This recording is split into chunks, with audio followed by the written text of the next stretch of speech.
और हम जब भी टैक्स भरते हैं तो उम्मीद करते हैं कि हमारी सरकार उन लोगों की रक्षा करेगी जो लोग हमारी रक्षा करते हैं। कि आप जो नुक्कड़ पर एक मजदूर ले जाते हैं उसकी तनख्वाह भी 700 रुपए है दिन की। 1300 लोग हैं पूरे राजस्थान में, और 1300 लोग में से अगर इतने लोग इधर हैं, इनकी जो सैलरी है 330 रुपए तो जयपुर में है।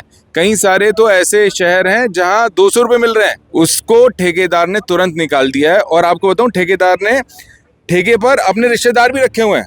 जलता हुआ सिलेंडर अपने हाथ से पकड़ के बाहर ला रहा है बिना ये सोचे कि अगर ये फट गया तो उसके चीथड़े भी नहीं मिलेंगे। नमस्कार, आप देख रहे हैं द खटक। जैसा कि आप सभी को पता होगा कि कुछ दिन से जो फायर फाइटर्स हैं, यानी अग्निशमन के जो कार्यकर्ता हैं, जो काम करते हैं, उनका यहाँ विरोध प्रदर्शन था। आज दोबारा हम यहाँ जयपुर के शहीद स्मारक पे हैं और कारण साफ है कि जो लोग अपनी जान को खतरे में डालकर हमारी जान बचाते हैं, उन्हें कौन बचाएगा। अभी हमारे साथ आरजे मोहित है।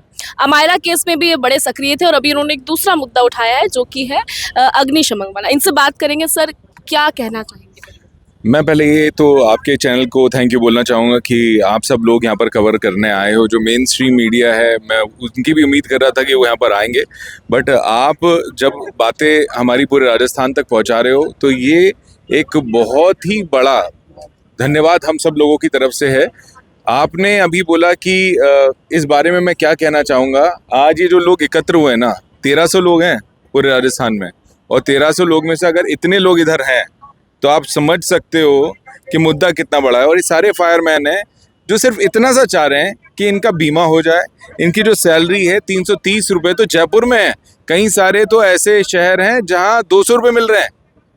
और मेरे को रोते रोते कल एक फायरमैन का कॉल आया। उसने बोला कि सर, मेरा पूरा शरीर जो है जल गया था लॉकडाउन में, उसका इलाज मेरा अभी तक चल रहा है, सरकार के कोई पैसे नहीं है। एक व्यक्ति जिसका पैर पूरा खराब हो गया, उसने अपने पैर पर 20 लाख रुपए लगा दिया। अगर उसका इंश्योरेंस होता तो सरकार की तरफ से या फिर इंश्योरेंस कंपनी की तरफ से वो वहन करता। अब आप सोचिए कि आप जो नुक्कड़ पर एक मजदूर ले जाते हैं उसकी तनख्वाह भी 700 रुपये है दिन की, और ये 330 रुपये में सिर्फ इसलिए काम कर रहे हैं क्योंकि इनको अच्छा लगता है किसी की जान बचाते हुए। इन्हें अच्छा लगता है कि जब कोई ये बोलता है कि आपने मेरी बेटी की जान बचा ली, आपने मेरा घर बचा लिया, सिर्फ उसी लालच में ये सारे लोग। लालच है देश के प्रति कि देश जहां सुरक्षित होता है सरहद पर, ये सुरक्षित करते हैं हमारे देश को अंदर की तरफ। तो हम सारे आम जन जो कि टैक्स भरते हैं, और हम जब भी टैक्स भरते हैं तो उम्मीद करते हैं कि हमारी सरकार उन लोगों की रक्षा करेगी जो लोग हमारी रक्षा करते हैं। सर, ये यहाँ पे इन्होंने लिखा हुआ है कि सच बोलो तो नौकरी से हटाओ। अभी हमने और भी पीछे लोगों से बात की है। आपको मैं बता दूं, ये सिर्फ जयपुर शहर की बात नहीं है। राजस्थान में जहां जहां भी किसी ने किसी ठेकेदार के खिलाफ कुछ बोला है कि भाई साहब हमें चोट लग गई, हमें हॉस्पिटल तक ले जाओ, यहाँ गलत हो रहा है, हम नालियाँ साफ नहीं करेंगे, हम गली साफ नहीं करेंगे, उसको ठेकेदार ने तुरंत निकाल दिया है। और आपको बताऊं, ठेकेदार ने ठेके पर अपने रिश्तेदार भी रखे हुए हैं ताकि अंदर कोई विरोध ना हो। अपने लोग तो विरोध नहीं करेंगे, बाहर वाला विरोध करेगा। तो आजकल नहीं, ये बहुत पहले से हो रहा है। जब भी किसी ठेकेदार के खिलाफ आवाज उठाई, उन्हें निकाल दिया गया। यहाँ पे एक चैल बिहारी है और यहाँ पे एक मोहित है। आपको बताऊं, जितनी भी आगजनी की घटनाएं जो अखबार में आप देखते हो, इसकी फोटो छपती है क्योंकि ये इतना निडर है, अंदर जाके चीजें बचा कर ले आता है और इसको जॉब से निकाल दिया गया है। और आज भी ये फायर स्टेशन के बाहर बैठा रहता है इस उम्मीद में कि अगर शायद इसकी कहीं जरूरत पड़े तो ये सेवा दे सके। ये 330 रुपए की बात नहीं है, ये देश की सेवा की भी बात है कि आप सरहद तो मजबूत कर रहे हो, लेकिन देश को अंदर से भी तो मजबूत करो। और ये तभी मजबूत होंगे जब इनका इंश्योरेंस होगा, जब ये अपने घर को अच्छे से चला पाएंगे, जब इनके पास फायर सूट होंगे। बिल्कुल, जैसा कहा जाता है कि सरहद पे जो हमारी सुरक्षा करते हैं, जो कि जवान होते हैं, लेकिन उनको एक हम कहेंगे कि बीमा और सब कुछ उनके पास सुविधाएं होती है, तो वो निडर होकर सरहद पे काम कर सकते हैं। लेकिन ये लोग जो भी बराबर ही हम बोल सकते हैं काम कर रहे हैं, अपनी जान जोखिम में डाल रहे हैं, लेकिन वही जो एमिनिटीज़ है, सुविधाएं हैं, वो नहीं दी जाती। अब सरहद पर लड़ाई होती है, पाकिस्तान ने हमारी तरफ अटैक कर दिया, लेकिन इनकी तो लड़ाई रोज़ होती है। जब भी इनके पास कॉल आ जाती है, भैया यहाँ आगजनी की घटना है, अभी अंडरग्राउंड से लोगों को बचा कर लेकर आ रहे हैं, सिलेंडर बचा कर लेकर आ रहे हैं। अब आप सोचिए, एक जलती हुई आग में एक व्यक्ति जलता हुआ सिलेंडर अपने हाथ से पकड़ के बाहर ला रहा है बिना ये सोचे कि अगर ये फट गया तो उसके चीथड़े भी नहीं मिलेंगे। और इस कंडीशन में कि उसका इंश्योरेंस भी नहीं है।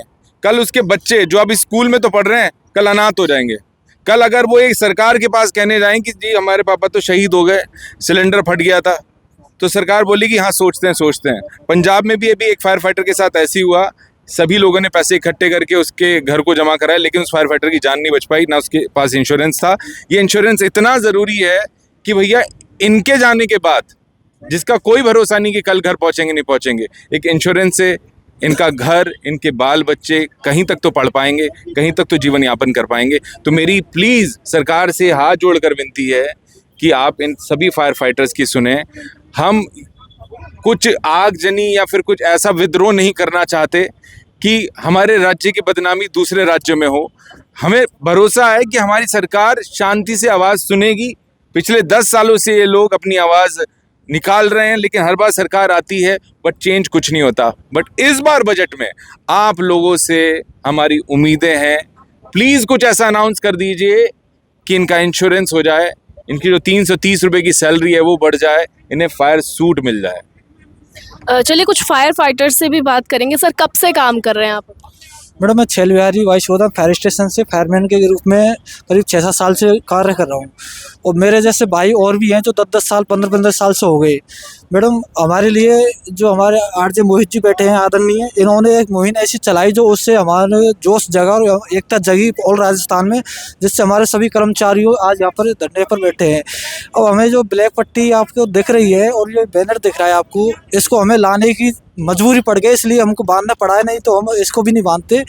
क्योंकि जब हमने अधिकारियों तक और ठेकेदार तक कोई हमारी सच्चाई की आवाज़ उठाई कि हमको फायर सूट की उपलब्ध करा दो, हमें इंश्योरेंस करवा दो, बेसिक इक्विपमेंट्स भी नहीं मैडम, एक BS सेट मिलता है जो भी एक स्टेशन पे एक ही उपलब्ध होता है। अगर आप जानो कि बेसमेंट में आग लग रही है, उसमें 10 कर्मचारी कार्य कर रहे हैं, तो 10 कर्मचारियों के पास 10 BS सेट होंगे, फायर सूट होंगे, तभी तो काम होगा। एक कर्मचारी तो अंदर से काम करेगा, वो भी 2-5 मिनट ही चलेगा, 5 मिनट पीछे आप क्या दोगे उसके लिए दूसरे कर्मचारी को?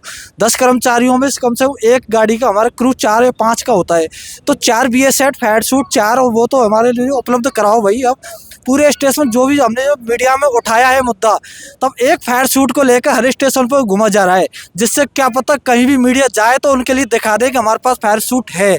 तो मैं ये पूछना चाहता हूँ उन अधिकारियों से जो ये फायर सूट को लेकर घूम रहे हैं कि आज से और 10 साल का 20 साल का मेरे को रिकॉर्ड बता दो आप कहीं भी वीडियो में, फोटोग्राफी में, कि उस आग पे मेरा फायरमैन या पूरी BS सेट से फायर सूट से काम कर रहा है।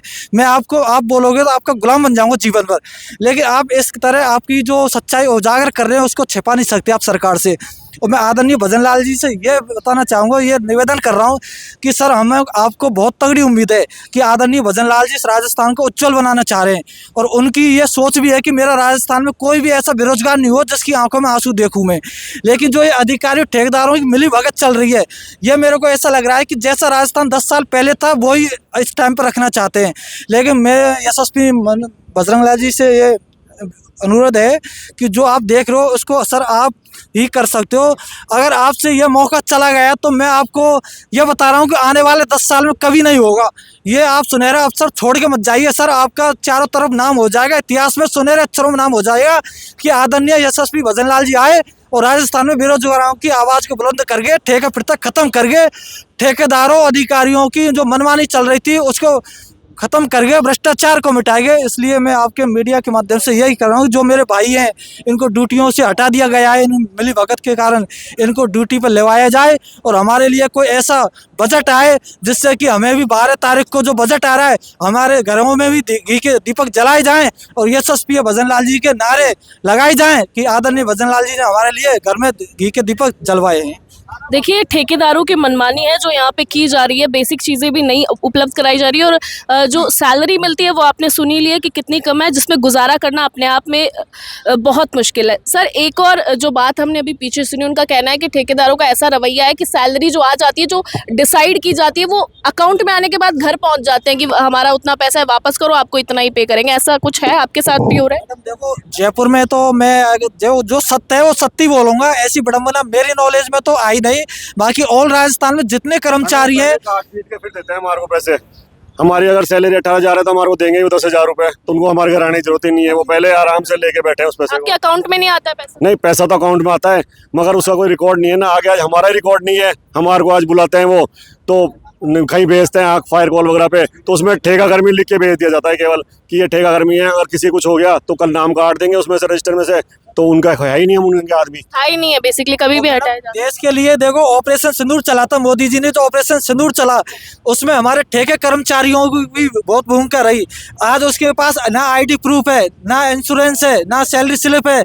अगर कोरोना कास्ता कई दिन उसके वहाँ पर कोई गलत काम हो जाता, वहाँ एक्सपायर हो जाता कोई कर्मचारी, तो वो तो इस लायक भी नहीं रहता कि सरकार उसको कुछ मुआवजा दे पाती, क्योंकि सरकार के रिकॉर्ड में नहीं है।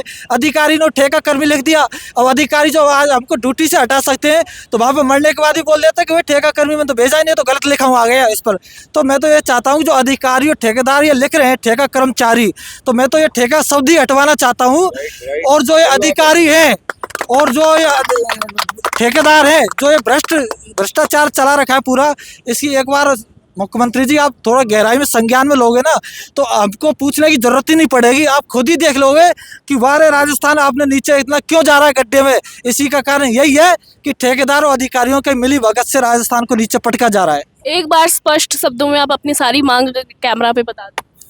मैडम सबसे पहले तो हमारा यह है कि हमारी जो ठेका प्रथा है उसको ख़त्म करके हमको परमानेंट किया जाए, क्योंकि 10-10 साल 15-15 साल से लग रहे हैं, पहली समस्या। दूसरी समस्या है कि जो हमारे इंस्ट्रूमेंट नहीं है हमारे पास, बेसमेंट में और अपार्टमेंटों में आग लगती है, फायर सूट, इंश्योरेंस और जो हमारे ऐनक हैं, फायर ग्लव्स हैं, ये व्यवस्था की जाए सभी स्टेशनों पर कर्मचारियों को। और राजस्थान की बता रहा हूँ मैडम मैं, अपने यहाँ की नहीं, सभी जगह उपलब्ध कराई जाए। सबसे मेन व्यवस्था तो हमारी 2 पॉइंट तो यही है मैडम। अगर ये हमारे दोनों पॉइंट हो गए तो उसके बाद तो सरकार अपना भी आगे से आगे जैसे हम मांगोगे उस हिसाब से हमें जरूरत पड़ेगी, उस हिसाब से हमें कर लेंगे, क्योंकि हम भी सरकार का विरोध प्रदर्शन नहीं करने आए। लेकिन हमारी आज मजबूरी हो गई है कि हमने जो 10 साल नौकरी करी है उसको एक ठेकेदार और अधिकारी मिल करके हमें शकल पे थूक दिया कि भाई कल से ड्यूटी हट जाओ। और उसके लिए सर मैं आज विरोध प्रदर्शन कर रहा हूँ कि आज एक ठेकेदार और अधिकारी सरकार से इतना ऊंचा हो गया, मुख्यमंत्री जी की आवाज़ को दबा दिया। क्यों? मुख्यमंत्री जी की आवाज़ कमज़ोर हो गई, इसीलिए तो उसने बोल दिया। नहीं तो आज मुख्यमंत्री जी कमज़ोर नहीं होते तो उस अधिकारी और ठेकेदार के ऊपर तुरंत एक्शन होता और हमारी आवाज़ बुलंद रहती। और हमारी आवाज़ को आदरणीय सरवन जी विधायक साहब ने उन्होंने भी उठाया। विधानसभा में मैडम सभी विधायक मंत्री जी रहते हैं, मुख्यमंत्री जी रहते हैं, ये भी नहीं कह सकते कि हमारी नॉलेज में ये प्रकरण नहीं है, क्योंकि नॉलेज में सबकी प्रकरण में आ गया है। अगर मैं तो यही चाहूँगा कि आप जो आगामी बजट है उसमें हमारे लिए कोई अच्छा करो, जिससे हम भी आपका जय जयकार लगावें, हमारे घरों में दीपक जलावें, हमारे बच्चों का भविष्य बचावें। एक बस जाते जाते मैं बोलना चाहूँगा, ये इंश्योरेंस चाहते हैं, ये अपने घर परिवार को सुरक्षित करना चाहते हैं, और ये जो फायर सूट है, ग्लव्स है, चश्मा है, ये सब पहन के किसी शादी में नहीं जाना चाहते। ये हमारे राज्य के नागरिक को बचाना चाहते हैं। तो बस इतनी सी पुकार है कि भैया फायरमैन की पुकार हम बोलेंगे सुन लो सरकार, फायरमैन की पुकार सुन लो सरकार, फायरमैन की पुकार सुन लो सरकार, फायरमैन की पुकार सुन लो सरकार, फायरमैन की पुकार सुन लो सरकार, फायरमैन की पुकार सुन लो सरकार, फायरमैन की पुकार सुन लो सरकार, फायरमैन की पुकार सुन लो सरकार, फायरमैन की पुकार सुन लो सरकार, फायरमैन की पुकार सुन लो सरकार, फायरमैन की पुकार सुन लो सरकार, फायरमैन की पुकार सुन लो सरकार, फायरमैन की पुकार सुन लो सरकार, फायरमैन की पुकार, फायरमैन की पुकार, फायरमैन की पुकार। और मैडम जो मेरे साथ में जो आल राजस्थान के भाई हैं, हमारे स्टेशनों जयपुर से भी कर्मचारी लग रहे हैं, आजकल तो इनको भी धमकियां ये लगने लग गई हैं परमानेंट कर्मचारियों के द्वारा कि भाई मेरा ट्रांसफ़र करवा देना, आप अगर पंगे लोगे तो हमारा ट्रांसफ़र करवा देना, हम देख लेंगे आपको। तो उनके देखो कितने ऊंचे अरमान हैं कि वो ट्रांसफ़र से भी नहीं डर रहे हैं कि भाई हमारा करवा देना ट्रांसफ़र, जहाँ तेरी अफरोज हो, हम तो ऐसे दादागिरी करेंगे आपके ऊपर। आपको नौकरी करनी है तो करो, नहीं 330 में आप गए और दूसरा आया, आप जैसे भाई बहुत ले आएंगे, आपको भगा देंगे, ले हमारी तानाशाही कमज़ोर नहीं होने देंगे। तो मैं सरकार से चाहता हूँ कि एक बार इनकी तानाशाही को मसरो, और जो 10-10 साल 5-5 साल से एक ही स्टेशनों पर कर्मचारी लग रहे हैं उनको ऐसा पानी पिला दो जिससे कि वो भी याद रखें कि कमज़ोर आदमी का शोषण नहीं कर सके, दोबारा ऐसी आवाज़ नहीं बोल सकें वो उन कर्मचारियों को। क्योंकि आज मेरे को हटा दिया है मैडम, और मेरे मोहित भाई को हटा दिया है, नितिन भाई को हटा दिया, औरों को हटा दिया, लेकिन जो कर्मचारी वहाँ पर ड्यूटी कर रहे हैं, हम तो निडर हो गए इसलिए आपके सामने हर तरह के बोल रहे हैं, लेकिन वो बेचारे ऑन ड्यूटी भी हमारे साथ आए तो वो डर के हमारे भय से नौकरी कर रहे हैं। उनका मानो खाना पीना नहीं लग रहा है, चैन की नींद नहीं आ रही है उनको, क्योंकि उनके दिमाग में यही टेंशन है कि ऑफिस जाएंगे और उनकी तानाशाही सहन करनी पड़ेगी, दादागिरी। वो दादागिरी खत्म करवाने का काम आप सीएम साहब से करवा सकते हैं मीडिया के माध्यम से। देखिए सर भी कुछ कहेंगे, उसके बाद हम बात खत्म करेंगे। जो एक कहेंगे इकोनॉमिकल प्रेशर, उसके साथ मेंटल प्रेशर भी इनको दिया जा रहा है, धमकियां दिया जा रही है, किसी तरह का डर नहीं बचा है इन ठेकेदारों में। कह रहे हैं कि ट्रांसफर करवाना है करवा दो, हम आपको देख लेंगे, मतलब धमकियां नहीं रुक रही है। आप देख सकते हैं क्या हम हमारे बुजुर्गों से सुनते आए थे, हमारे बुजुर्गों का शोषण हुआ अंग्रेजों के द्वारा, हमारा भी शोषण हो रहा है। आज सरकार के द्वारा हमारा शोषण हो रहा है और इतना शोषण हो रहा है कि मात्र हमको 8,000 रुपये महीने दिए जाते हैं और फायर सेफ्टी के नाम पर हमारे पास कोई साधन संसाधन नहीं। कहाँ से काम कर रहे हैं आप अभी? हम राजस्थान में ही करौली से आए हैं, हमारा पूरा ग्रुप आया है और 8,000 रुपये महीने जो दिए जाते हैं वो भी हमको टाइम से नहीं दिए जाते हैं। आज 6 महीने से हमारी तनख्वाह नहीं आ रही है, हम एक एक पैसे से परेशान हैं और सरकार का हमारी तरफ कोई भी ध्यान नहीं है। एक जीता जागता उदाहरण मैं आपको देता हूँ, ये हमारे भाई है, ये फायरमैन है, इनका जो है एक्सीडेंट हुआ, इनका एक्सीडेंट हुआ करौली में और ऑन ड्यूटी इनका जो है एक्सीडेंट हुआ। सरकार ने आज तक इनको एक पैसे की हेल्प नहीं की और टेंट के नीचे। तो ये सरकार की क्या चाह रही है हमसे? एक तो हमारा जो है वेतन ही बहुत कम है और वो भी हमको टाइम पे नहीं दिया जा रहा है। आज हमारी स्थिति ये हो रही है कि आज हमारे घर पे 2 अगर मेहमान आ जाए तो हम उनसे चाय की भी नहीं पूछ सकते हैं। तो सरकार को सोचना चाहिए हमारे बारे में, हमारी जान माल के बारे में सोचना चाहिए। ना हमारा इंश्योरेंस है, हमारा आप सभी लोग एक साथ इकट्ठे होकर खड़े हो जाए, और जब भी हम जाते हैं अलग-अलग तो अपनी मौत से जो है खेलते हैं, संघर्ष करते हैं, लोगों की सेफ्टी करते हैं, लेकिन हमारी खुद की सेफ्टी नहीं है। ये हमारी सेफ्टी होनी चाहिए। देखिए बड़ी बात सर ने कह दी और यहाँ पे जायज़ मांगे हैं, क्योंकि अगर आप अपनी जान जोखिम में डाल रहे हैं, आपको बेसिक इक्विपमेंट, ये बेसिक नीड है। हम कह रहे हैं कि 3rd लार्जेस्ट इकोनॉमी है और हम देख क्या रहे हैं, लगातार कहीं कर्मचारी सिविल लाइंस है वहाँ पे काम करके अंदर उनको मरना पड़ रहा है। फायर जो फाइटर्स है उनके साथ इस तरह का बर्ताव हो रहा है। सिर्फ पैसा इतना कम जा रहा है, उसके साथ बर्ताव आप देखिए, और ना बेसिक इक्विपमेंट्स है वो भी नहीं दिए जा रहे। उसके बाद अगर कोई एक्सीडेंट हो जाता है, उनके परिवार वालों का कौन ध्यान रखेगा, इसका अभी तक कोई जो है गारंटी नहीं है। अगर कोई व्यक्ति सर कह रहे हैं कि शहीद हो जाता है, चोट लग जाती है, तो अपने खर्चे पे उनको सारा अपना इलाज करवाना करवाना पड़ेगा। ये वाकई में शर्म की बात है कि इस तरह से इन लोगों के साथ बर्ताव किया जा रहा है। उम्मीद करते हैं कि इस वीडियो से जो भी लोग देख रहे होंगे और प्रशासन अगर देख रहा होगा तो जागेगा और इस बार बजट में इनके हक में कोई घोषणा की जाए।